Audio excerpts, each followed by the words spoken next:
Kantara movie actor Rishabh Shetty is the village? Is the village. So, ide anta village?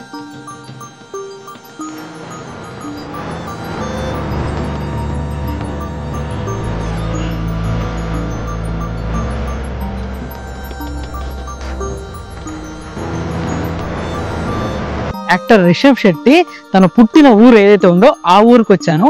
తన పుట్టింది కేరడి అనే గ్రామంలో. అక్కడి నుంచి కొంచెం దూరంలో ఒక ఆలయం ఉంటుందన్నమాట. అండ్ రీసెంట్గా రిషబ్ శెట్టి గారు అండ్ జూనియర్ ఎన్టీఆర్ గారు ఇక్కడికి వచ్చి దర్శనం అయితే చేసుకున్నారు. అండ్ రానా గారు కూడా వచ్చారనమాట.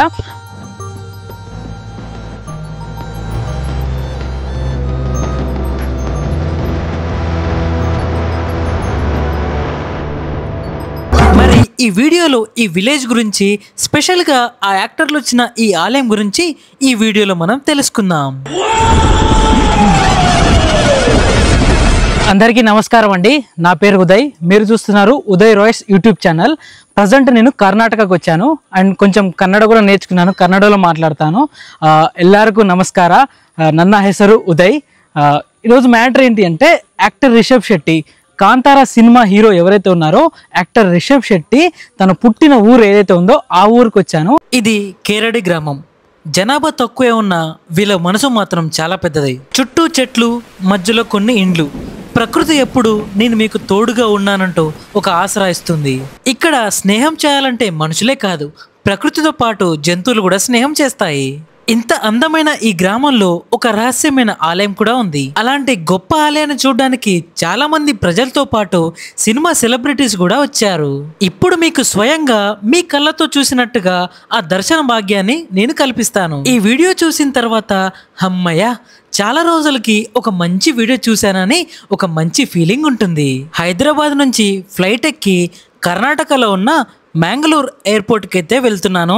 అక్కడి నుండి 120 కిలోమీటర్ల దూరంలో ఈ కేరడి అనే విలేజ్ ఉంటుంది. అన్న నమస్తే. నమస్తే.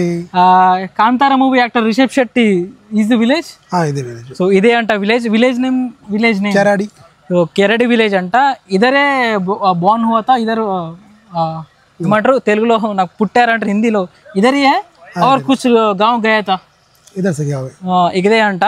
So last time junior NTR and Kantara actor Rishabh Shetty temple गए थे ना, वो टेम्पल का नाम क्या है? केशवनाथेश्वर मूडगल अंत केरडी. केशवनाथेश्वर टेम्पल मूडगल केरडी ग्रामंलो. इधर से कितना किलोमीटर रहता? 4.5 కిలోమీటర్. సో ఇక్కడ నుంచి 4.5 కిలోమీటర్స్ ఉంటుంది. నేను హైదరాబాద్ నుంచి ఇక్కడికి వచ్చాను. అనేది ఆటో ఉంది. సో రోడ్ కొంచెం క్లమ్జీగా ఉంటుంది కాబట్టి నేను కార్ ఇక్కడ పెట్టేసి ఆటోలో అయితే వెళ్తాను. సో ఆటోలో ఎలా ఉంటుంది, ఆ డ్రైవ్ ఎలా ఉంటుంది, ఆ అడ్వెంచర్స్ ఎలా ఉంటుందో మొత్తం అయితే చూపిస్తాను. అండ్ వెనకాల చూస్తే కాంతారా మూవీ పోస్టర్ అయితే ఉందన్నమాట. ఈ కేరడి విలేజ్ వరకు రోడ్డు మార్గం చాలా బాగానే ఉంటుంది. కానీ మనం వెళ్ళబోయే ఆలయం ప్లేస్ ఏదైతే ఉందో అక్కడికి వెళ్ళే రూటు కొంచెం మట్టి రోడ్డుతో నిండుకొని ఉంటుంది. ఇది వర్షాకాలం కాబట్టి వర్షం ఎక్కువ రావడం వల్ల గుంతలుగా ఏర్పడి కొంచెం దారి మాత్రము క్లమ్జీగా ఉంటుంది. మనం ఇప్పుడు ఆ ఆలయానికి వెళ్ళే మట్టి రోడ్లో ఉన్నాము. చూడండి రోడ్ ఎలా ఉందో.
మనం వర్షాకాలంలో వస్తే ఇలా రోడ్లో సాహసం చేసుకుంటూ ఒక 4 కిలోమీటర్లు అయితే మనం అడవి గుండా ప్రయాణించాల్సి వస్తుంది. చుట్టూ ఎక్కడ చూసినా మనకి దట్టమైన అడవి కనిపిస్తుంది. మధ్యలో ఈ మట్టి మార్గం ఉంటుంది. లోపల దాకైతే కార్లు వచ్చాయి, కానీ చాలా కష్టంగా వచ్చాయన్నమాట. సో చూడండి, రోడ్డు మాత్రం మామూలు లేదు. నేనైతే ఈ ఆటోలో వచ్చాను. సో ఈ అన్న నన్ను తీసుకొచ్చాడు. అన్న హాయ్. ఈ అన్న నన్ను తీసుకొచ్చాడు ఆటో అన్న. కొంచెం రోడ్ కష్టంగా ఉన్నా కూడా తీసుకొచ్చాడు. టైర్లు చూడండి మొత్తం రెడ్ అయిపోయాయి టైర్లంతా. ఇంకా మనం అసలు ఆలస్యం చేయకుండా ఆ రహస్యమైన గుహలో ఉన్న ఆలయానికి వెళ్ళిపోదాం. ఇక్కడి వరకు రావడానికి నేనైతే చాలా సాహసం చేశాను. అసలు ఎంత సాహసం అంటే చెప్పుకోలేను. అన్ని సాహసాలు, అన్ని అడ్డంకులే నాకైతే ఎదురయ్యాయి. ఇంకా కొంచెం దూరంలో అయితే మనకైతే ఆలయం వస్తుంది. అండ్ చుట్టుపక్కల ఎక్కడ చూసినా కూడా పచ్చటి వాతావరణం, ఇంకా అందులో ఇంకా వర్షం కూడా పడింది. చాలా అంటే చాలా మంచిగా ఒక మంచి అనుభూతిని అయితే నాకైతే ఇచ్చిందనమాట. ఇలా కిందకు దిగుతూ ఉంటే ఒక చిన్న మెట్లు అయితే కనిపించా ఉంటాయి. అండ్ నా ముందు కూడా చాలామంది ప్రజలైతే భక్తులైతే ఎవరైతే ఉన్నారో వాళ్ళు కూడా దర్శించుకోవడానికి అయితే వెళ్తున్నారు. అండ్ ఇక్కడ మనకి ఎదురుగా ఒక చిన్న గేట్ కూడా ఉంది చూడండి. అండ్ ఇక్కడ చూస్తే ఒక 2-3 ఇండ్లు లాగానే ఉన్నాయన్నమాట. ఆ ఇల్లు మరి వాళ్ళు ఎలా ఉంటారో ఏంటో కానీ చుట్టూ మొత్తం దట్టమైన అడవే ఉంది. సిగ్నల్స్ కూడా చాలా తక్కువగా ఉన్నాయి. ఇంకా మొత్తం చెప్పాలంటే కొన్ని సర్వీసెస్ అయితే రావట్లేదు. అండ్ ఇక్కడ చూస్తే ఇంకొన్ని మెట్లు ఉన్నాయి. ఆ మెట్లు దిగి మనం ఇంకొంచెం ముందుకైతే వెళ్ళిపోవాలన్నమాట.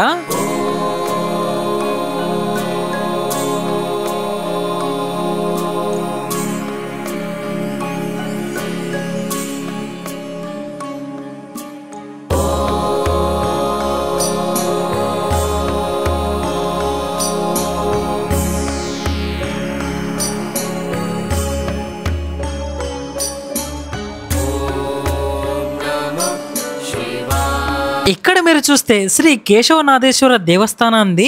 ఇలా మనకి ఇండ్లు లాగే కనిపిస్తుంది చూడండి.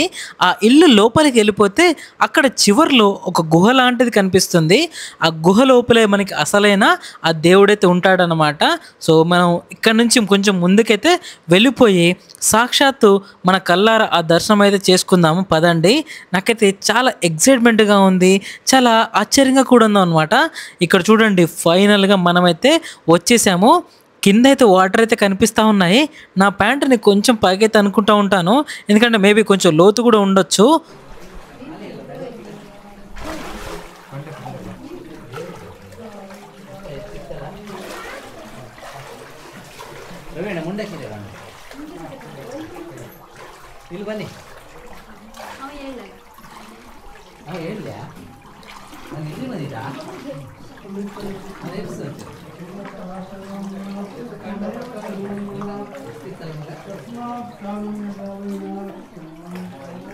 విన్నారు కదా, న్యాచురల్గా ఆ నీటి సౌండ్ ఆ గుహలో వెళ్తే ఎలా అనిపించిందో చాలా కొత్తగా ఉంది కదా.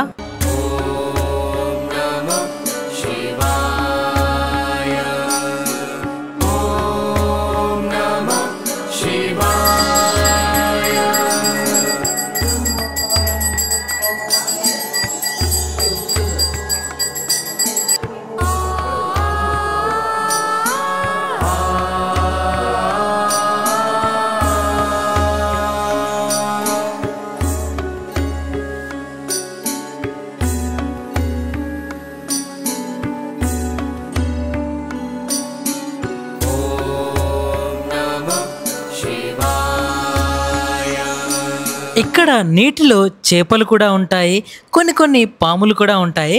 కాకపోతే అవి మనుషుల్ని ఏమీ అనవు. చాలామంది ఇక్కడికి వచ్చి ఆ చేపలకి ఫుడ్ పెడతా ఉంటారనమాట. అండ్ ఇక్కడ చూస్తే మీరు చిన్నపిల్లలు వాటికి ఫుడ్ వేయడాన్ని మీరు గమనించవచ్చు. అండ్ కింద చాలా చేపలు ఉన్నాయి చూడండి, చాలా పెద్దగా కూడా ఉన్నాయి. అవైతే పబ్లిక్ని ఏమైతే అనవు. నార్మల్గా పబ్లిక్ ఎవరు దర్శనానికి రాకపోతే నీళ్లు చాలా క్లియర్గా కనిపిస్తాయి, చేపలు కూడా బాగా కనిపిస్తాయి. ఇప్పుడే ఈ గుహ లోపలికి వెళ్ళి దర్శనం చేసుకుని వచ్చాను. ఆ లోతు వచ్చేసి ఒక మోకాలంత ఉందన్నమాట. వాటర్ వస్తున్నాయి లోపల. దేవుడైతే దర్శనం అయితే చేసుకున్నాను. అండ్ లోపల చేపలు కూడా ఉన్నాయి. అండ్ కొన్ని పాములు కూడా ఉంటాయంట. పని పాములు ఏమనవు, చేపలు అయితే చాలా పెద్దగా ఉన్నాయి. ఇంకా చేపలకి కొంచెం ఫుడ్ కూడా వేస్తున్నారు, అవి తింటున్నాయి. చేపలు మాత్రం చాలా పెద్దగా ఉన్నాయి. నాకైతే చాలా బాగా నచ్చింది.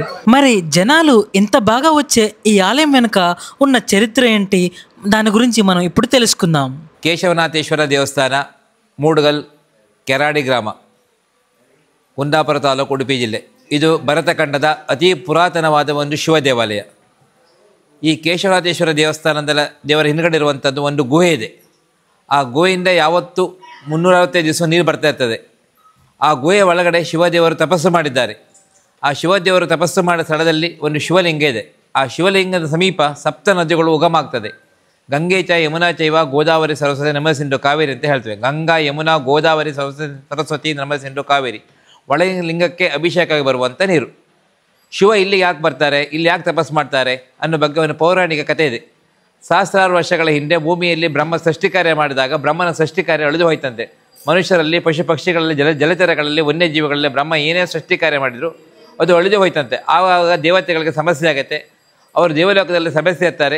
ಈ ಸಮಸ್ಯೆಗಳನ್ನು ಪರಿಹಾರ ಕಂಡುಹಿಡಬೇಕು, ಭೂಮಿಯಲ್ಲಿ ಬ್ರಹ್ಮನ ಸೃಷ್ಟಿ ಕಾರ್ಯ ಬರೆಯಬೇಕು ಹಾಗೂ ದೊಡ್ಡ ದೊಡ್ಡ ದೇವತಾ ಕಾರ್ಯಗಳು ನಡಿಬೇಕಂತ ಹೇಳಿ ಎಲ್ಲರೂ ಹೋಗಿ ಶಿವನಲ್ಲಿ ಹೋಗಿ ಪ್ರಾರ್ಥನೆ ಮಾಡ್ತಾರೆ. ನೀನು ಭೂಮಿಯನ್ನು ನೆಲೆ ಆಗಬೇಕು, ಭೂಮಿ ಕರ್ಮಭೂಮಿ ಆಗಬೇಕು, ಬ್ರಹ್ಮನ ಸೃಷ್ಟಿ ಕಾರ್ಯಕ್ಕೆ ಸಹಾಯ ಆಗಬೇಕಂತ ಹೇಳಿ. ಆ ಮಾತಿಗೆ ಒಪ್ಪಿಗೆ ಶಿವಪಾರ್ವತಿಯರು ನಂದಿಯ ವಾಹನದಲ್ಲೇ ಏರಿ ಕುಳಿತು ಪ್ರಥಮವಾಗಿ ಹಿಡಿದ ಜಾಗವೇ ಕೆರಾಡಿ ಗ್ರಾಮದ ಮೂಡುಗಲ್ಲು. ಈ ಸುಂದರವಾದ ಪರಿಸರ, ಈ ತಂಪಾದ ವಾತಾವರಣ, ಈ ಗುಹೆ ಅವರಿಗೆ ಕಣ್ಣಿಗೆ ಗೋಚರ ಆಯ್ತಂತೆ. ಒಳಗಡೆ ಹೋಗಿ ತಪಸ್ಸು ಮಾಡ್ತಾರೆ. ತಪಸ್ಸು ಮಾಡಿದಾಗ ಒಳಗಿರುವ ಸಪ್ತ ನದಿಗಳಲ್ಲಿ ಉಗಮ ಆಯ್ತಂತೆ. ಗಂಗಾ, ಯಮುನಾ, ಗೋದಾವರಿ ಸರಸ್ವತಿ ನಮಸ್ಸಿಂದ ಕಾವೇರಿ ನದಿಗಳು ಒಳಗಿನ ಶಿವಲಿಂಗಕ್ಕೆ ಅಭಿಷೇಕ ಆಗಿ ಬರುವಂಥ ನೀರದು. ಆ ನೀರೇ ಇವತ್ತಿರುವಂಥದ್ದು. ಇಲ್ಲಿ ಶಿವ ತಪಸ್ಸು ಮಾಡೋದ್ರಿಂದ ವರ್ಷದ 12 ತಿಂಗಳು ನೀರಿರ್ತದೆ, ನೀರು ಒಣಗದೇ ಇಲ್ಲ. ಬೇಸಿಗೆಯಲ್ಲಿ ನೀರಿನ ಪ್ರಮಾಣ ಕಡಿಮೆ ಇರ್ತದೆ, ಮಳೆಗಾಲದಲ್ಲಿ ಜಾಸ್ತಿ ಇರ್ತದೆ. ಕೇಶವನಾಥೇಶ್ವರ ಅಂತ ಹೆಸರು ಯಾಕೆ ಬಂತಂತ ಹೇಳಿದ್ರೆ, ಕೆಲವರು ಬಂದು ಕೇಳ್ತಾರೆ ಇದು ವಿಷ್ಣು ದೇವಸ್ಥಾನವಾ ಶಿವನ ದೇವಸ್ಥಾನ ಕೇಳ್ತಾರೆ. ಈ ಜಾಗವನ್ನು ಹಿಂದೆ ಜೈನರು ಆಕ್ರಮಣ ಮಾಡ್ಕೊಂಡಿದ್ರು. ಈ ದೇವರ ಮೂಲ ಹೆಸರು ಮಹಾದೇವ ಅಂತೇಳಿ ಅವರು ಆಕ್ರಮಣ ಮಾಡಿ ಹೆಸರನ್ನು ಬದಲಾವಣೆ ಮಾಡ್ತಾರೆ. ಅವ್ರದ್ದು ಪಾರ್ಶ್ವನಾಥ, ಚಂದ್ರನಾಥ, ಬಸೀದೆಲ್ಲ ಹೆಸರು ಕೇಳಿರ್ಬೋದು. ಅದೇ ಥರ ಈ ದೇವರ ಮೂಲ ಮಹಾದೇವರ ಹೆಸರು ಬದಲಾವಣೆ ಮಾಡಿ ಕೇಶವನಾಥೇಶ್ವರ ಅಂತ ಮಾಡ್ತಾರೆ. ನಂತರ ಕಾಲಕ್ರಮೇಣ ಜೈನರು ಹಿಂದೂ ಧರ್ಮಕ್ಕೆ ಮತಾಂತರ ಆಗ್ತಾರೆ, ಹೆಸರು ಮಾತ್ರ ಹಾಗೆ ಉಳಿತದೆ. ಈ ಕೇಶವನಾಥೇಶ್ವರ ಅಂದರೆ ವಿಷ್ಣು ಸಂಬಂಧಪಟ್ಟ ದೇವಸ್ಥಾನ ಅಲ್ಲ, ಇದು ಶಿವನ ದೇವಸ್ಥಾನ. ಇಲ್ಲಿ ಶಿವನು ತಪಸ್ಸು ಮಾಡಿದ ತಪಭೂಮಿ ಆದ್ದರಿಂದ ಇದು ವಿಶೇಷವಾಗಿ ಶಿವನ ಶಕ್ತಿ ಜಾಗೃತ ಆಗಿರ್ತದೆ ಮತ್ತು ತುಂಬ ಋಷಿಮುನಿಗಳು ತಪಸ್ಸು ಮಾಡಿದ್ದಾರೆ. ಇಲ್ಲಿ ಯಾವುದೇ ಪ್ರಾರ್ಥನೆ ಮಾಡಿದರೂ ಸಿದ್ಧಿ ಆಗ್ತದೆ. ಇಲ್ಲಿ ಬಂದು ಬೇಡಿದವರಿಗೆ ಮದುವೆ ಆಗದಿದ್ದರೆ ಮದುವೆ ಆಗಿದೆ, ಸಂತಾನ ಆಗಿದ್ದರೆ ಸಂತಾನ ಆಗಿದೆ, ಮನೆ ಇದ್ದರೆ ಮನೆ ಆಗಿದೆ, ವ್ಯಾಪಾರದಲ್ಲಿ ಅಷ್ಟು ವ್ಯಾಪಾರ ಲಾಭ ಆಗಿದೆ, ಸರ್ಕಾರಿ ಉದ್ಯೋಗ ಸಿಕ್ಕಿದೆ, ವಿದೇಶ ನೌಕರಿ ಸಿಕ್ಕಿದೆ. ನಿಮ್ಮಲ್ಲಿ ಶ್ರದ್ಧೆ ಮತ್ತು ಭಕ್ತಿಯಿಂದ ಏನೇ ಪ್ರಾರ್ಥನೆ ಮಾಡಿದರೂ ಇಲ್ಲಿ ಕೆಲಸಗಳು ಈಡೇರ್ತದೆ. ವಿಶೇಷವಾಗಿ ಇವತ್ತು ನೀವು ಹೈದರಾಬಾದಿಂದ ಬಂದು ಈ ದೇವಸ್ಥಾನ ಬಗ್ಗೆ ವಿಶೇಷವಾಗಿ ವಿಡಿಯೋ ಮಾಡಿಕೊಂಡು ಅಂತ ಕೇಳಿದ್ದೀರಿ. ಅದರಿಂದ ದೇವರು ನಿಮಗೆ, ನಿಮ್ಮ ಹೈದರಾಬಾದಲ್ಲಿ ನಿಮ್ಮ ಕುಟುಂಬದವರಿಗೂ ದೀರ್ಘ ಆಯುಷ್ಯ, ಒಳ್ಳೆಯ ಆರೋಗ್ಯ, ನೆಮ್ಮದಿಯ ಜೀವನ ಮಾಡುವಂಥ ಉದ್ಯೋಗದಲ್ಲಿ, ವ್ಯವಹಾರದಲ್ಲಿ ಅಭಿವೃದ್ಧಿ ಹಾಗೂ ಮುಂದೆ ಸಹ ದೊಡ್ಡ ದೊಡ್ಡ ವ್ಯವಹಾರ ಮಾಡುವಂಥ ಯೋಗ ಭಾಗ್ಯ ಆ ಕೇಶವನಾಥೇಶ್ವರ ಸ್ವಾಮಿ ಸಕಲ ಐಶ್ವರ್ಯ ನಿಮ್ಮ ಇಷ್ಟಾರ್ಥಗಳನ್ನೆಲ್ಲ ಸಿದ್ಧಿಸ್ತೇ. ಒಳ್ಳೆಯದಾಗಲಿ. దాదాపు ఈ ఆలయము 2500 సంవత్సరాల పురాతన కాలం నాటి ఆలయం అన్నమాట. అంటే వీళ్ళకి తెలిసినంత ప్రకారము ఇంకా పురాతన కాలం అయ్యి ఉండొచ్చు. సాక్షాత్తు ఇక్కడ ఆ శివుడే తపస్సు చేశాడని చెప్పేసి నమ్ముతూ ఉంటారు. ఇంకా ఆ శివుడు తపస్సు చేయడం వల్ల ఇక్కడ న్యాచురల్గా నీరు అనేవి ఉద్భవించాయి. సో మీరు ఎప్పుడు చూసినా ఇక్కడ నీళ్ళు ఉంటాయి అన్నమాట. అండ్ ఇంకోటి ఏంటి అంటే వచ్చేటప్పుడు మాత్రం కొంచెం ఇబ్బంది అవుతుంది. ఎందుకంటే ఇక్కడికి వచ్చే రోడ్డు మాత్రం అంత బాగాలేదన్నమాట. కంప్లీట్గా దట్టమైన అడవిలో ఉంటుంది ఇది. సో రోడ్డు మాత్రం కొంచెం క్లమ్జీగా ఉంటుంది, కొంచెం సాహసం చేయాలి దట్టమైన అడవుల్లో. సో ఇలాంటి దేవుడు ఎక్కడో నార్మల్గా అంత ఈజీగా మనకి దర్శనం అయితే ఇవ్వడు కదా, చాలా కష్టంగా వెళ్ళాలి. సో అలా అయితే మనకైతే దర్శనం అయితే ఇస్తాడనమాట. నాకైతే అసలు మామూలుగా అనిపిస్తలేదు. నేను ఎక్కడో హైదరాబాద్ నుంచి ట్రావెల్ చేసుకుంటూ మరి ఇక్కడికి వచ్చాను. కానీ నేను వచ్చే దారిలో మొత్తం నాకు చాలా అడ్డంకులు వచ్చాయి. ఆ అడ్డంకులు ఏంటి అంటే, నేను ఫ్లైట్ బుక్ చేసుకున్నప్పుడు దానికంటే ముందు రోజు ఇక్కడ రావడానికి ఒక కారు బుక్ చేసుకున్నాను, సెల్ఫ్ డ్రైవ్ కారు. అనుకోకుండా అతను క్యాన్సిల్ చేసేసాడనమాట. అదొక టాస్క్ పడింది. రెండోది ఏంటి అంటే, నేను ఫ్లైట్లో మ్యాంగ్లూరుకి వచ్చేటప్పుడు దాదాపు ఒక 3 గంటలైతే డిలే చేశారు. ఇంకో టాస్క్ అది. మూడో టాస్క్ ఏంటి అంటే, ఇంకా వేరే సెల్ఫ్ డ్రైవ్ కారు తీసుకుందాం అని చెప్పేసి మ్యాంగ్లూరులో నేను ట్రై చేసి కారు తీసుకొని కొంచెం దూరంకి వచ్చిన తర్వాత ఏమైందంటే, కారులో ఫ్యూయల్ అయిపోయి ఆగిపోయింది. సో ఇదంతా టాస్క్ అని చెప్పేసి కొంచెం ముందు దూరం వెళ్ళిపోతుంటే కారుకు ఒక ప్రాబ్లం వచ్చింది. అదేంటి అంటే, రైట్ సైడ్ విండో బటన్ ఏదైతే ఉందో అది పనిచేస్తలేదు. సో మొత్తం కిందకే దిగుంది, వర్షం పడింది, లోపలికి నీళ్ళని పడిపోయాయి అనమాట. ఇలా ఒక్కొక్క టాస్క్ నేనైతే ఫేస్ చేసుకుంటూ ఇక్కడికి వచ్చాను. ఇక్కడికి రావడానికి దేవుడు నన్ను పరీక్షిస్తుండేమో అనుకున్నాను చాలా. సో పరీక్షించాడు. బట్ నేనైతే ఎట్లాగలా వచ్చేసాను అనమాట. ఎక్కడ హైదరాబాదు, ఎక్కడ కర్ణాటక విలేజ్ ఇది. సో ఇక్కడే రిషబ్ శెట్టి గారు పుట్టారనమాట.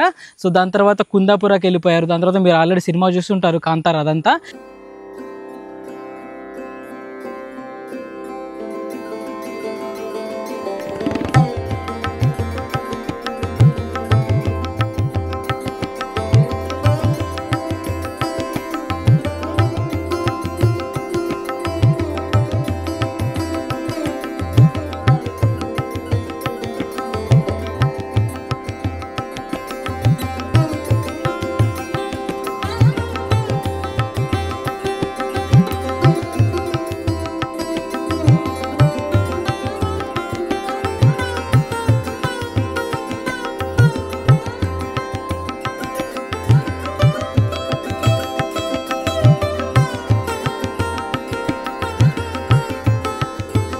అన్నా నమస్తే అన్న.